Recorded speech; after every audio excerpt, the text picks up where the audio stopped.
But let's go back to the Planet of the Apps, which no one can argue is the best name for a television show ever. Oh, you're going to argue with me, huh?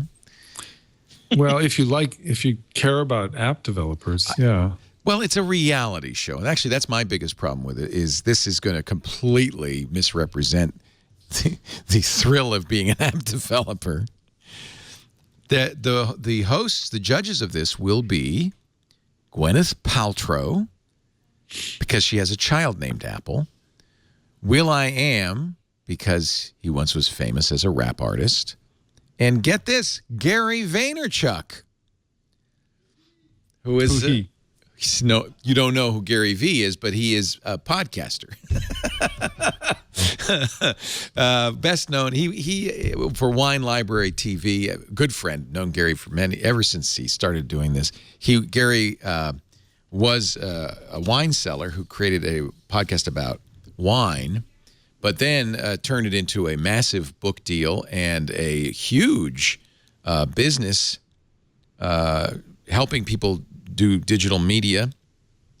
He has a class on how to develop your personal brand. And how did we live without that? And he's the king of it, let me tell you. So that's why we had all immediately heard of him. Yeah, Gary who? Nobody knows who he is. Isn't that funny? Yeah. He's the clown who keeps showing up in my Facebook feed. Yeah, that's who he is, yeah. I do know him, and I think this is where I think I have a problem. You were asking me what is the problem with Apple, not the lightning port.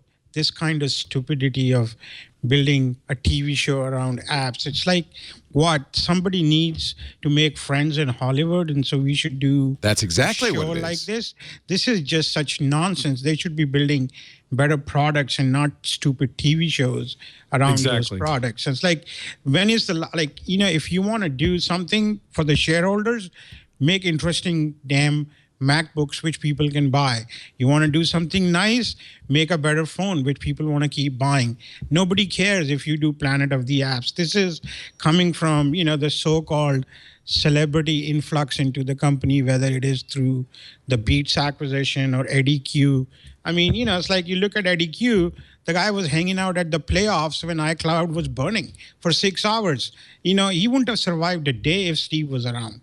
I'm sorry, that's what gets me worked up about this company, is that they have all these wrong priorities. They want to do entertainment content, buy damn Netflix and move on from there, right? Do it properly if you want to do it. Don't try and do this stupid penny ante stuff which adds no value to the company. Absolutely none. And I'm sorry, like, this is where I see this company going wrong. I agree 100%. Preach. Preach. I agree too. And to me, it feels a little bit like Jimmy Iovine. Well, it's Eddie Q, Jimmy Iovine. It's the Hollywood connection. And I think, you know, Apple would say, well, but it's part of a strategic plan for us to make Apple TV more valuable.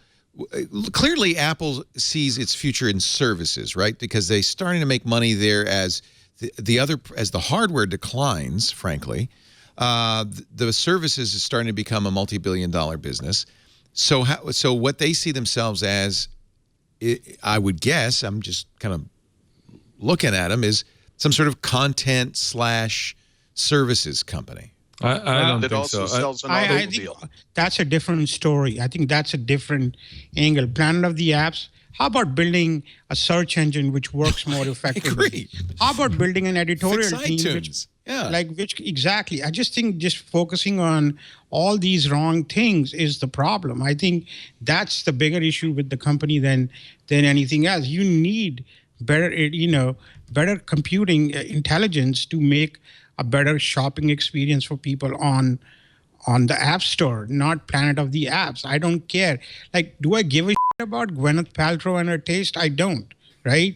Like, that's an old way of thinking about this, you know, about how people discover things and how people do things. I think this company just desperately needs a fresh infusion of thinking. There just is really old school way of thinking, you know, whether I'm not a big fan of this whole Jimmy Iovine kind of thinking that we will do these hand-coded playlists and we'll do this, which is all going to be done by hand and artists. All those things are nice, but in the end, they just need to build systems of tomorrow, not, keep doing things of today. Like, I really think this is a big challenge for the company. And nobody seems to kind of, call them out on it anymore.